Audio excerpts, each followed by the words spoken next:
আজ আমার স্যালনে ভরতনাট্যম হেয়ারস্টাইলের একটি বিশেষ কাজ ছিল। এই ক্লাসিক স্টাইলের মাধুর্য আর ঐতিহ্যকে আমি নতুনভাবে ফুটিয়ে তুলে ধরার চেষ্টা করেছি।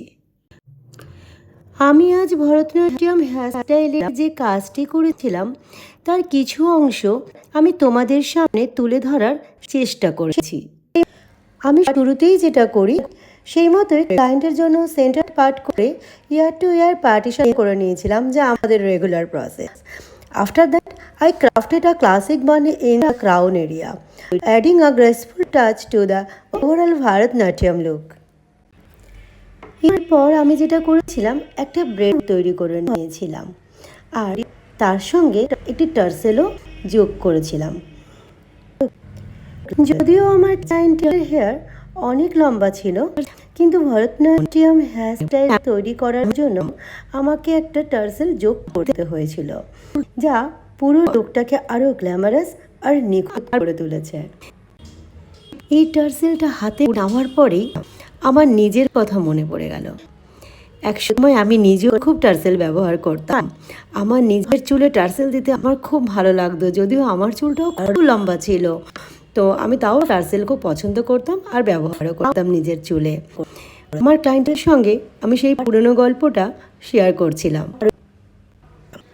এরপর হেয়ারস্টাইলে এক এক করে ফুল দিয়ে ডেকোরেট করার সময় ছিল, তাই আমি সেগুলো সুন্দরভাবে একে একে যোগ করছিলাম, যাতে লুকটা আরও প্রাণবন্ত হয়ে ওঠে। দেখো, একটা ফুলের মালাকে ক্রাউন এরিয়ার বানের পাশে অ্যাড করেছিলাম, ঠিক তার নিচে আরও একটি ফুলের মালাকে অ্যাড করেছিলাম, আবার ঠিক তার নিচে আরও একটি ফুলের মালাকে অ্যাড করেছিলাম। দেখো, এই ডেকোরেশনটা কতটা চোখ ধাঁধানো দেখাচ্ছে। এই হেয়ারস্টাইলটা করে আমার সত্যি খুব ভালো লাগছে, অনেক পছন্দ হচ্ছে, আর আমার ক্লায়েন্টেরও খুব পছন্দ হচ্ছে। সে আমাকে বারবারই সে কথাই বলছে। যাই হোক, এই ভরতনাট্যম নৃত্যের জন্য এমন একটি বিশেষ হেয়ারস্টাইল তৈরি করতে পেরে সত্যি নিজেকে গর্ববোধ করছি। হেয়ারস্টাইল করতে করতে ক্লায়েন্টের মা এসে গেলেন। তিনি ভিতরে ঢুকে আমার হেয়ারস্টাইলের কাজ দেখে খুবই খুশি হলেন আর বললেন তিনি ভবিষ্যতেও আমার কাছেই আসবেন তার মেয়ের প্রতিটি নাচের অনুষ্ঠানের জন্য। যদিও আমি রেকর্ড করতে পারিনি সে কথা, কিন্তু আমি তার এই কথা খুব সুন্দরভাবে মনে রেখেছি এবং মনে রাখব।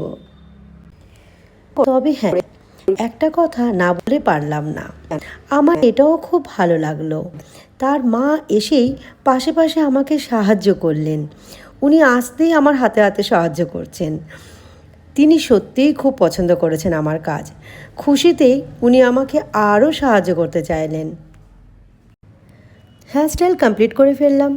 এরপর ভরতনাট্যম লুকের জন্য শাড়ি ড্র্যাপিংয়ের পালা, তাই আমি শাড়িও পরিয়ে দিলাম।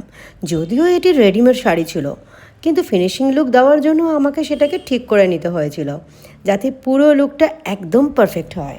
শাড়ি পরার পর লুকটা আস্তে আস্তে আরও বেশি এনহ্যান্সড হতে লাগলো। কত সুন্দর দেখাচ্ছে। এরপর ধীরে ধীরে জুয়েলারি পরানো শুরু করলাম, আর সব জুয়েলারি সেট করেই পুরো লুকটা পারফেক্ট করে তুললাম। আজকের এই ভরতনাট্যম হেয়ারস্টাইল আর শাড়ি ড্র্যাপিং করে আমি সত্যিই খুবই গর্বিত আর খুশি। তোমাদের কেমন লাগলো সেটা নিশ্চয়ই জানাবে, আমি খুব আগ্রহী শুনতে।